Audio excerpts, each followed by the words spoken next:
Salam sejahtera buat kita semua. Perkenalkan, nama saya Adalita Fariso Siwamora dari NIM 12S25025. Baik Pak, di sini saya akan menjelaskan tugas praktikum T10 Pointer to Function, di mana tugas ini merupakan kelanjutan dari T09 kemarin, dan tugas ini diminta untuk mengembangkan solusi sebelumnya dengan mengaplikasikan konsep pointer to function. Solusi yang tidak mengaplikasikan konsep dynamic memory allocation dan pointer to function akan dianulir seluruh penilaiannya. Nah, task 1 itu ada printing in detail. Pada tugas sebelumnya kan Anda telah memiliki dua buah fitur untuk menampilkan data mahasiswa, yaitu student dan asrama dorm. Kedua fungsi tersebut ditunjukkan untuk menampilkan informasi dari entitas tanpa memperhatikan relasinya dengan entitas lain. Sebagai contoh, perintah student print out akan menampilkan informasi dari entitas mahasiswa student dan meninggalkan informasi di asrama. Mana mahasiswa ditempatkan, demikian juga dengan dorm print out tidak menampilkan informasi berapa mahasiswa yang telah ditempatkan di sana. Nah, tugas ini diminta untuk mengembangkan dua buah fitur tambahan untuk menampilkan kedua entitas itu, si mahasiswa sama si dan asrama, namun dengan memperhatikan informasi lain yang relevan. Nah, task 1 yang A, printing student data in detail. Di sini adalah format yang digunakan, student garis penghubung print garis penghubung all dan garis penghubung detail. Perintah di atas akan memberikan keluaran dengan format berikut. Ini nanti perintah yang akan dikeluarkan. Nah, pada keluaran tampilkan nama asrama, di mana mahasiswa ditempatkan. Bila belum ditempatkan di asrama manapun, tuliskan nanti unsigned, ini nanti tulisannya. Nah, di task yang B, printing dorm data in detail, ini nanti perintah yang digunakan dan perintah yang dikeluarkan ini. Pada keluaran tampilkan jumlah mahasiswa yang ditempatkan di sana. Bila belum ada satupun mahasiswa ditempatkan pada suatu asrama, tuliskan nanti 0. Gini. Terus nanti inilah input yang kita apakan, yang kita jalankan compiler. Terus inilah hasil outputnya. Nanti setelah kita inputkan yang ini. Lalu yang tugas kedua, assigning students into dorms. Tugas berikutnya adalah mengembangkan sebuah fitur untuk menempatkan mahasiswa ke asrama. Perlu diperhatikan bahwa penempatan hanya dapat dilakukan bila yang pertama, masih tersedia ruang pada asrama, tujuan atau jumlah mahasiswa yang ditempatkan di sana masih di bawah kapasitas. Kedua, jenis kelamin mahasiswa sesuai dengan peruntukan di asrama tujuan. Mahasiswa pria hanya dapat ditempatkan di asrama yang diperuntukkan untuk pria. Berikut ini adalah format perintah yang digunakan untuk menempatkan seorang mahasiswa ke suatu asrama. Ini dia formatnya. Nanti keluarannya. Implementasi fitur ini dalam sebuah fungsi yang menerima dua parameter, mahasiswa dan asrama. Tujuan. Perintah di atas tidak memberikan keluaran apapun. Dan inputnya inilah nanti yang kita masukkan, dan outputnya inilah yang keluar setelah kita masukkan input berikut tadi. Nah, yang task ketiga, moving student into another dorm. Tugas berikutnya mengembangkan sebuah fitur untuk memindahkan mahasiswa ke asrama lain. Perlu diperhatikan bahwa aturan pada task 2 tetap berlaku pada tugas ini. Implementasi fitur ini dalam sebuah fungsi menerima dua buah parameter, mahasiswa dan asrama tujuan. Hal yang perlu diperhatikan yang pertama, bila mahasiswa yang akan dipindahkan belum pernah ditempatkan pada asrama manapun, maka jalankan fitur pada task 2. Bila mahasiswa yang akan dipindahkan sudah ditempatkan pada suatu asrama, maka asrama yang ditinggalkan harus menyesuaikan jumlah penghuninya. Berdasarkan informasi di atas, kembangkanlah suatu pendekatan yang mengaplikasikan konsep pointer to function. Function pointer akan merujuk ke fungsi yang dihasilkan pada task 2. Bila kondisi pertama terpenuhi, sebaliknya akan merujuk pada fungsi yang dihasilkan pada task 3. Nah, laporan ini diharap menunjukkan aplikasi pointer to function. Inilah nanti inputnya dan inilah outputnya. Ada catatan, Anda diperbolehkan untuk mengubah dan menambahkan fungsi yang relevan, tentu saja pada library yang sesuai. Meski demikian, Anda tidak diperbolehkan mengubah struct maupun enum. Kedua, hardcode output akan mendiskualifikasi nilai tugas. Nah, di sinilah kita maksud tugas ini kan tantangan cukup kompleks karena kita akan di sini membangun sistem manajemen asrama itu kayak kita punya mahasiswa dan asrama dorm. Masalah yang harus diselesaikan itu detailing, menampilkan relasi antar keduanya, siapa yang tinggal di mana dan asrama mana berisi berapa orang gitu. Terus assignment, memasukkan mahasiswa ke asrama dengan validasi jenis kelamin dan kapasitas. Dan yang ketiga, moving, memindahkan mahasiswa antar asrama tanpa merusak data jumlah penghuni. Jadi marilah kita langsung ke kodenya, dimana kita buat library-nya dulu. Di sinilah T01 printing detail. Di file pertama ini fokus untuk pada struktur data dan alokasi dinamis. Jadi kita input library standar .libs drum.h, terus ini student.h libs/gender.h. Itu library internal yang berisi definisi struct untuk mahasiswa dan asrama. Terus yang ini struct student underscore t, student sama dengan 0, terus struct dom underscore t dom sama dengan 0, integer sama dengan 0, DC sama dengan 0, itu masuk DC drum count, terus SC itu student count. Nah, itu digunakan untuk sebagai indeks penghitung jumlah data yang masuk. Kemudian ini dari sini enum gender underscore t sampai lah dia ini sampai dari sini ke sini itu ada fungsi helper parse underscore gender dan gender underscore str. Ini krusial karena kita menerima string seperti male, tapi di dalam program kita menyimpannya dalam bentuk enum. Fungsi ini melakukan konversi timbal balik agar program lebih efisien. Terus yang while f gets input, cgf input std input str cspn. Nah, dari while sampai main function itu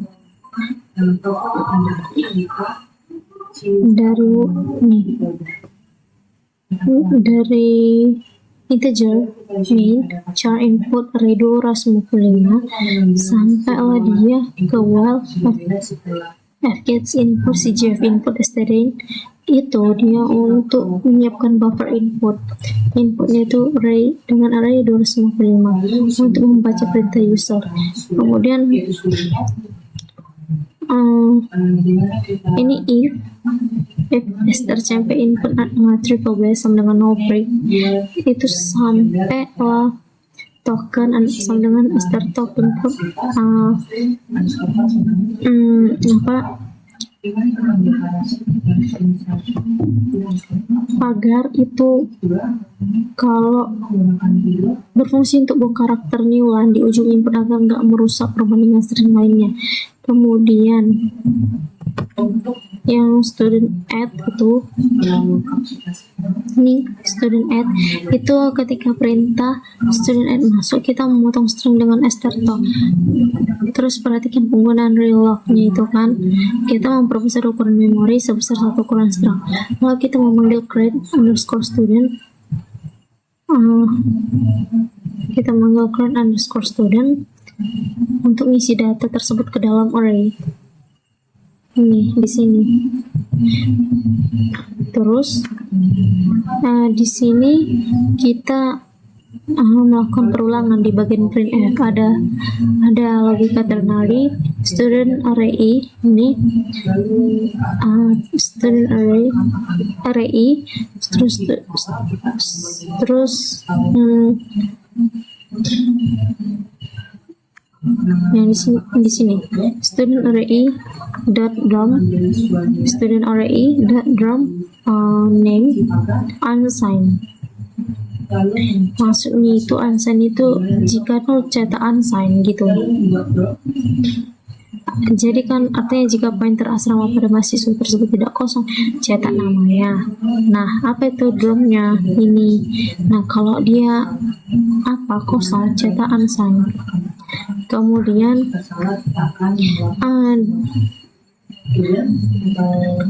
drone print all detail untuk asrama ini. Itu untuk asrama kita mencetak drum array that residence underscore no.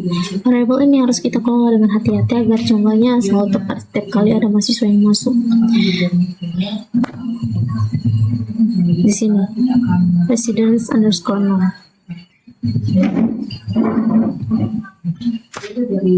Lalu T02 di sini kita dapat kodenya itu kan di sini lah kita assigning logic. Kita masuk ke logika penempatan. Di sini kode menjadi lebih mulai mengenal relasi antar objek. Kita buat library-nya itu. Terus yang ini fungsi helper untuk mencari mahasiswa berdasarkan ID. Di sini adalah helper function. Saya membuat fungsi find underscore student dan find underscore dom. Kenapa?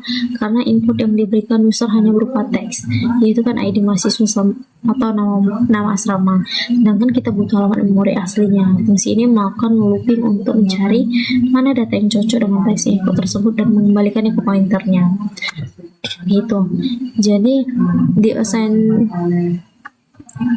ini lah fungsi helper tadi kan. Terus yang di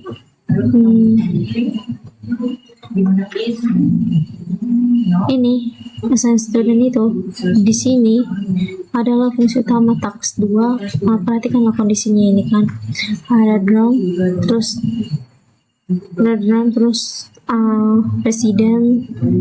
resident underscore num, lanjut ke capacity.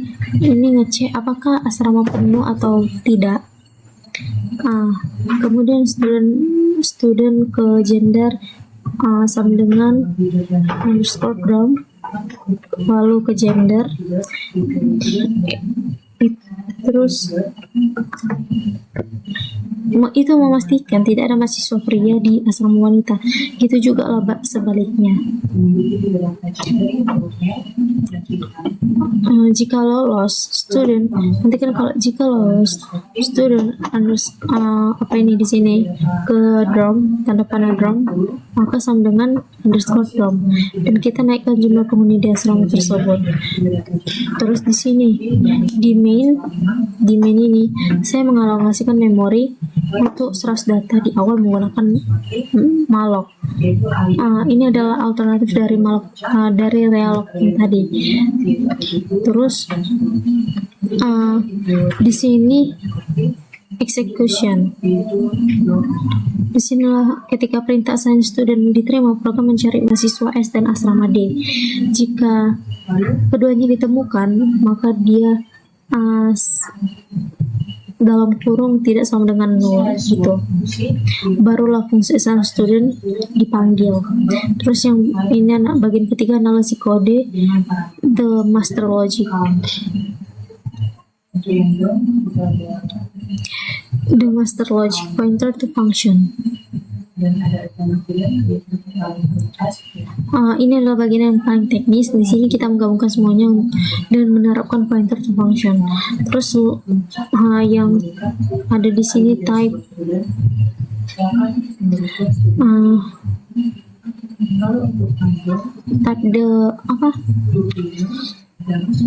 Type def void itu assignment logic underscore t, struct student underscore t, terus struct dom underscore t. Ini barisnya mendefinisikan sebuah tipe data baru. Tipe ini bukan angka atau huruf, melainkan sebuah cetakan untuk fungsi yang menerima dua parameter pointer.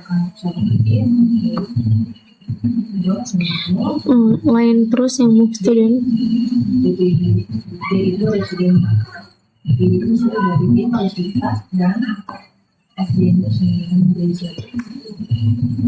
Terus di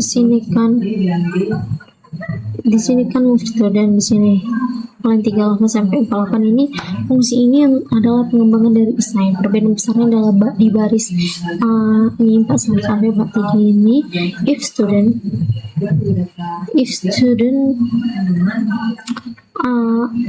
ke ground terus tidak sama dengan nol. Jika mahasiswa sudah punya asrama sebelumnya, kita harus berpamitan dulu dengan mengurangi jumlah penghuni di asrama lama tersebut sebelum dia pindah ke asrama baru. Dan ke baris ini nanti data jumlah penghuni asrama lain akan salah selamanya gitu. Terus pointer to function.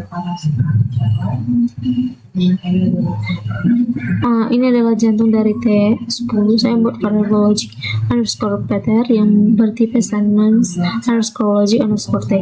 Jika perintahnya ada assign student,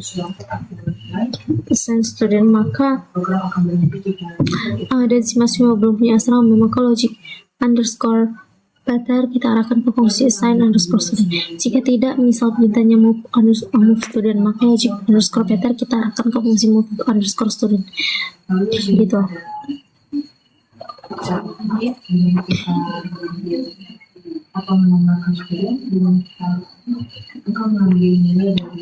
Nah, yang ketiga ini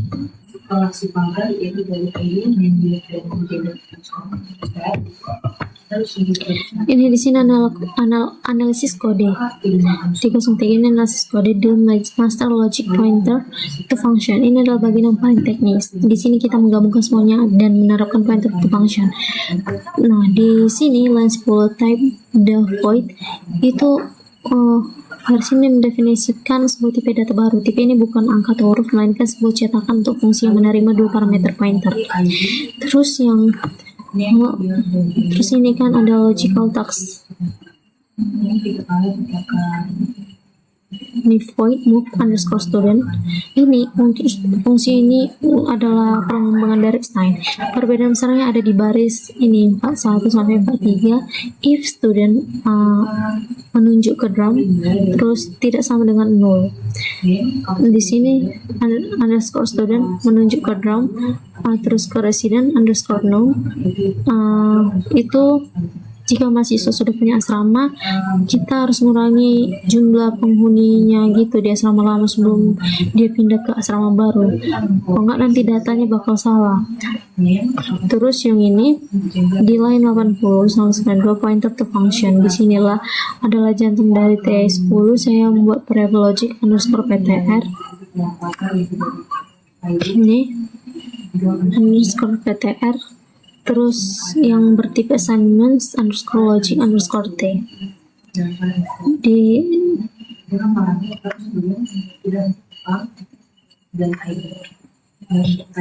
Nah, nanti jika perintahnya adalah assign student dan si mahasiswa belum punya asrama, maka logic underscore pattern kita arahkan ke fungsi assign underscore student. Jika tidak, misal perintahnya move student, maka logic underscore pattern kita arahkan ke fungsi move student. Terus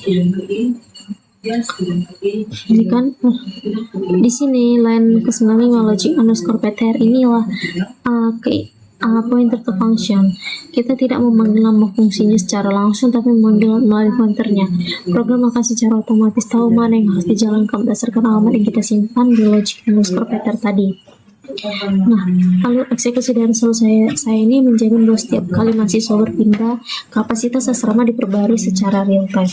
Penggunaan memori dinamis memastikan program kita efisien, dan pointer to function membuat kode kita lebih bersih karena bisa memisahkan logika pemilihan fungsi dengan logika eksekusi.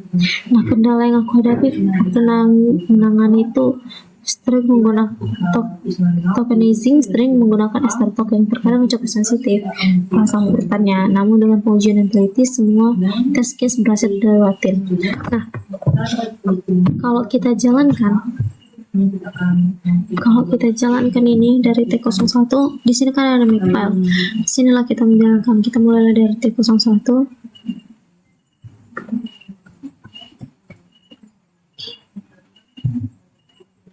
Lalu lanjut ke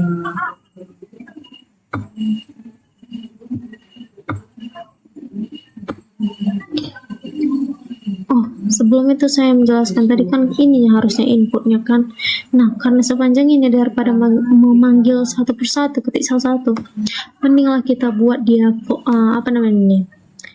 new file. Di sinilah kita input 1 ini untuk si input yang T01, input 2 untuk T02, input 3. Di sinilah semua tersimpan inputnya biar nanti dia mengeluarkan. Pokoknya kita nggak ngetik capek gitu, dan inilah keluarannya gitu langsung kalau udah kita ketik ini. Jadi ini si filenya inilah yang kita panggil gitu. Jadi tadi kan ada makefile, jadi kita salin aja. Dan saya cari juga di alternatif lain untuk memanggilnya, itu yang pakai gini. Lalu ada juga dari yang pasti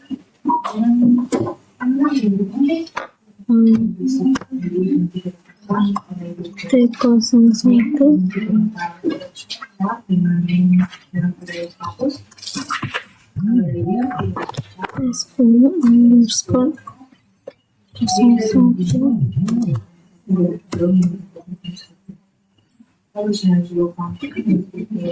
coba ya kita pakai input 1 txt.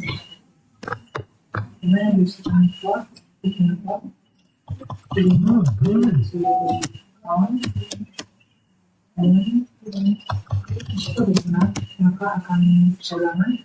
Jadi kita mengirimkan ID dari student, lalu akan mengirimkan student.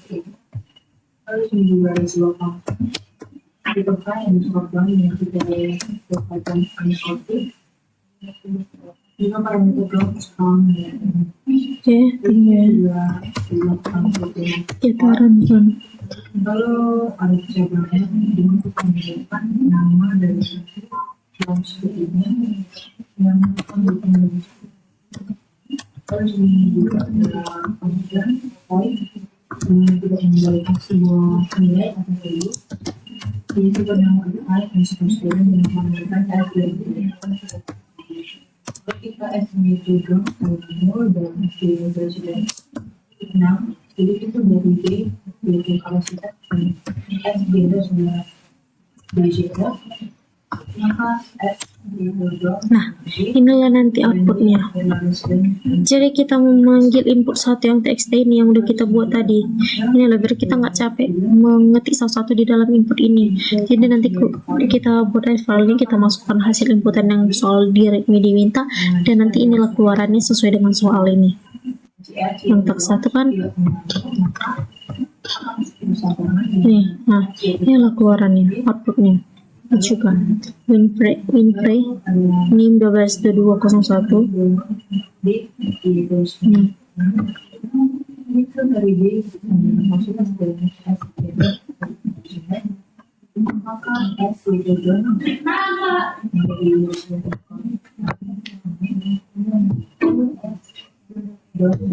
Lanjut kita run yang kedua, sama juga kita pakai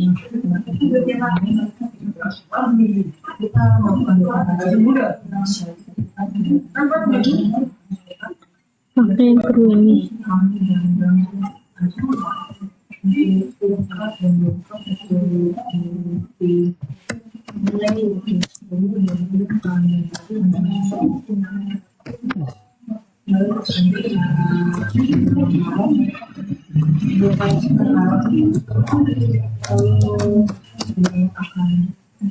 Ini input 2 txt.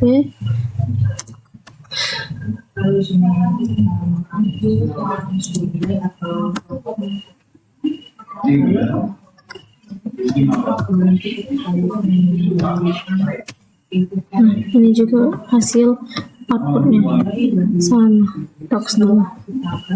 Hasil outputnya.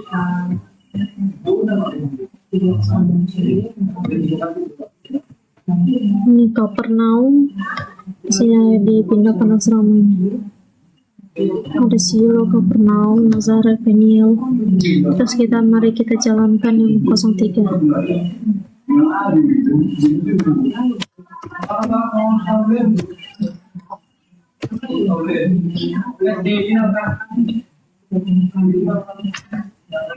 Di situ yang kita akan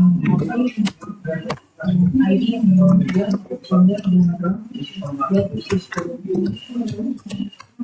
lalu sini kita akan menggunakan sebuah standar ini ambilnya sebuah kalau sudah standar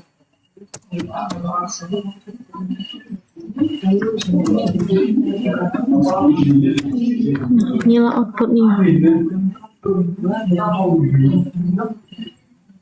Untuk yang task 3, dengan memasukkan input berikut inilah hasil outputnya. Dan sama.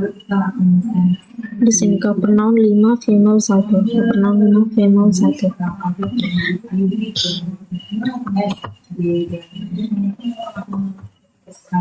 Baik, dari sekian penjelasan saya, jika ada salah kata atau baik tidak disengaja maupun disengaja dari video tersebut, mohon dimaafkan ya Pak. Terima kasih.